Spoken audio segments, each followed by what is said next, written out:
Hello everyone, welcome to my mini vlog. आज चाहिँ म दिउँसोको खाजा बनाउँदैछु। यहाँ रहेको छ पास्ता चाहिँ मैले बोइल गरिसकेँ। यता मैले कराही बसाएँ, यसमा हालेँ मैले थोरै मेथी अनि त्यस पछाडि उसको खोर्सानी प्याज हालेर अनि हल्का बेसार हालेर चाहिँ चलाएँ हैन। अनि त्यस पछाडि मैले हालेँ यसमा चना अनि त्यस पछाडि चलाएँ। आज पनि गर्मी नै छ यतातिर चाहिँ तापमान चाहिँ। तपाईँहरूतिर कस्तो छ साथीहरू? यो चाहिँ जिरा धनियाँको धुलो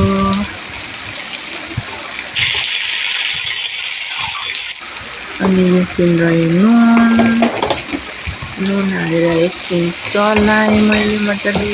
जति चलाएँ मिठो भन्ने पनि त थाहा छ होइन तपाईँहरूलाई।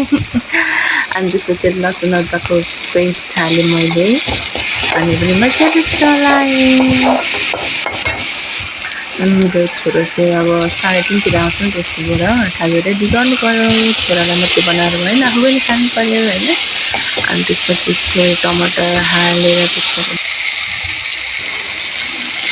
त्यस पछाडि मैले टमाटर हालेर चलाएपछि कोपी हालेँ। कोपी हालेर पनि मैले एकछिन चलाएँ। मजाले मिक्स गरिसकेपछि मैले त्यसपछि हालेँ पास्ता बोइल गरेर राखेको थिएँ। पास्ता हालेर चलाएँ मैले मजाले। अनि एकछिन हल्का पानी थियो नि त, पानी सुक्न दिएँ। अनि यसमा माथिबाट मैले हालिदिएँ प्याज खोर्सानी हल्का अनि काँक्रा काटेँ अनि थोरै निम्बु। अनि अब अभियसली घाम लागेपछि चिसो त खानै पर्यो। चिसो भएर एक गिलास, मेरो छोरो चाय पिएको छैन त्यही भएर म चाहिँ खान लागेँ। थोरै कागती छ। Thank you for watching, bye by.